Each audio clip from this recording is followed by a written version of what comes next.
UFO researchers believe further clues to the fate of the Olmec can be found in other artifacts at La Venta, some depicting what is known as the Olmec dragon. Is a fiery dragon, some sort of mythical sky creature, the only way in which somebody in an ancient culture could frame a description of what we would now call a spaceship? Some people have speculated that when you look at, for example, legends of dragons flying in the sky and breathing fire, that this is in fact how such ancient peoples described an extraterrestrial spacecraft, maybe with fiery exhaust coming out of the rear. Is it possible the Olmec dragon and the bird monster could be primitive man's interpretation of fire-emitting spacecraft?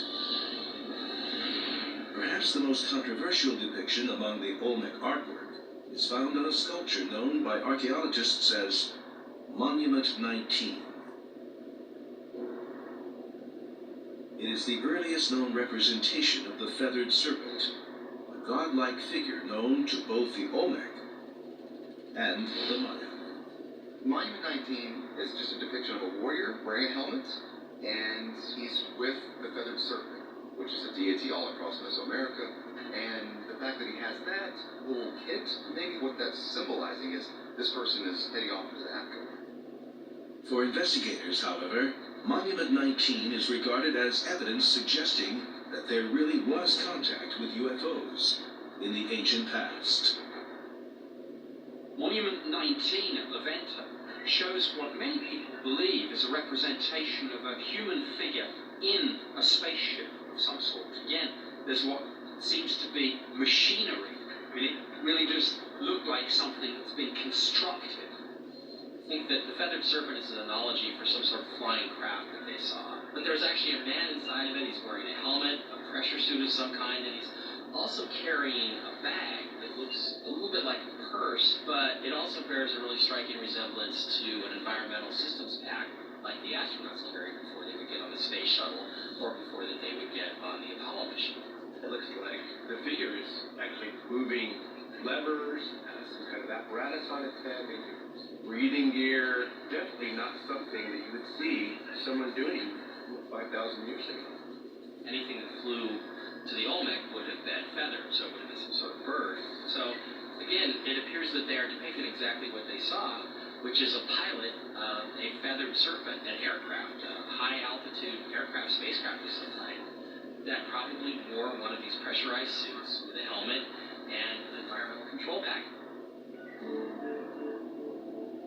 According to UFO researchers, the idea that ancient people could imagine a travel scenario that would require a helmet and environmental protection is significant evidence in and of itself.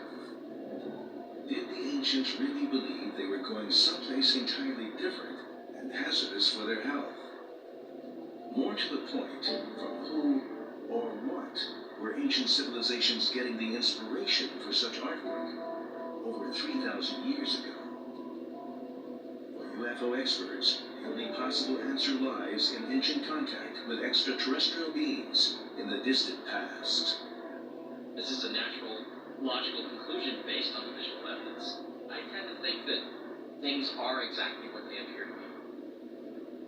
The artifacts discovered among the ruins of the Maya, the Olmec, crafted by early Japanese, and ancient Incas, all going back thousands of years. Is this evidence of contact with UFOs?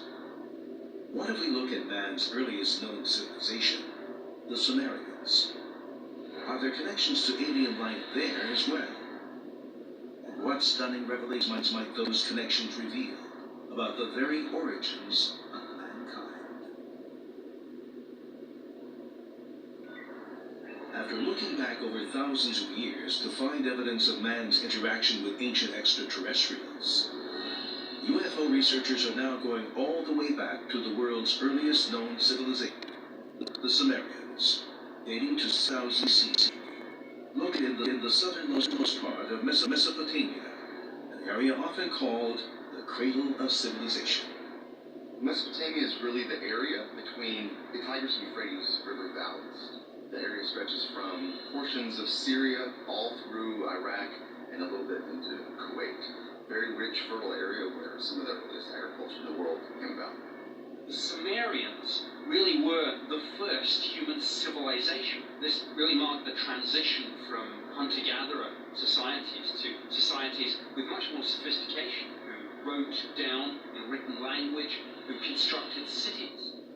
The Sumerians are also well known for the construction of pyramid-like structures known as ziggurats. Ziggurats are just large monumental constructions that the elite would use for a multitude of purposes, living quarters, conduct ceremonies, and things of that nature. They're built over a long period of time, like most temples are. Although religious scholars believe that ziggurats were used mostly for spiritual purposes, is it possible these massive temples served a very different purpose? When you look at these ziggurats, they have a huge, solid base and a flat top, and then you've got this thing rising up. I mean, it's vast. It's easy to look at them and say, well, this is reminiscent of a landing pad. You can imagine something coming down and landing on the top of this thing, and it's visible from the sky. Somebody flying in could see it from a long way off, could navigate by it, and then land on the top of it.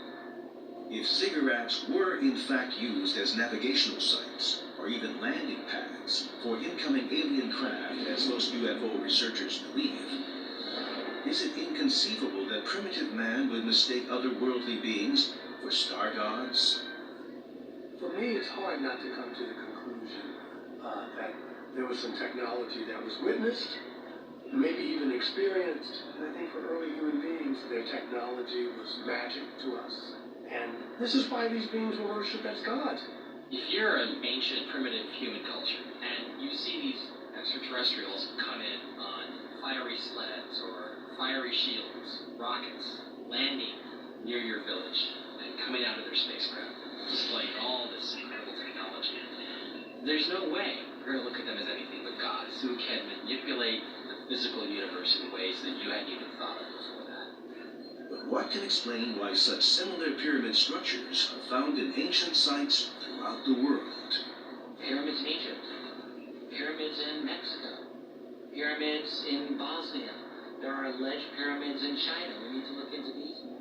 If there is a series of pyramid creations around the world, we need to understand why that is so, and if there's some kind of culture that is related to all of them.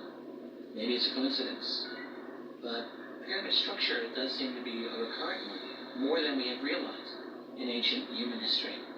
The simple fact is that pyramids are extremely expensive to design, construct, and effectively create, and yet all around the world we see these beautifully precise, incredibly calculated pyramidal structures.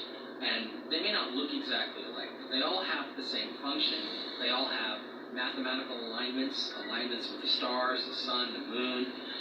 They're all meant to serve a certain purpose, and what I see is an expression of the same concepts, the same scientific ideas, all across different cultures, all saying the same thing, which is that we came from somewhere else.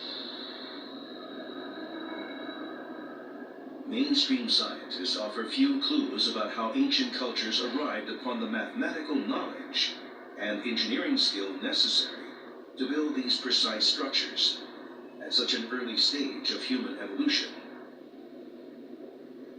Even more astonishing, how could ancient cultures separated across time and vast distances with no means of communication build pyramids so similar to those first built in Sumer?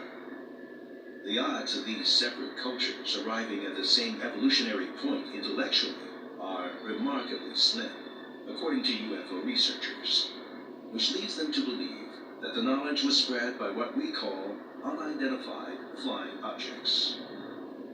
Not only are we seeing pyramids in Sumer, but we're seeing them all over the world, and they are very similar structures. Was there some extraterrestrial intelligence perhaps giving information or guiding these civilizations to build objects that are very similar? This knowledge to be spread throughout the world had to have some kind of help, and that help would be star visitors with UFO technology. Obviously, we can only speculate about what happened millennia ago in relation to alien visitation. But the evidence is intriguing and ought not to be dismissed out of hand. If UFOs really are here, it's absolutely logical to think that they've probably been here for thousands of years. So it makes sense that if we're seeing them today and it really is a phenomenon connected to aliens, then I'm guessing they probably saw it thousands of years ago as well. Does the evidence suggest that the Sumerian ziggurats and other pyramids all around the world were really used as landing sites for ancient UFOs? And if, as some mainstream scholars admit, questions still exist about the origin of life on Earth, is it possible that otherworldly beings had a hand in seeding mankind? I definitely think that UFOs planted the seed for the expansion and transformation of our life as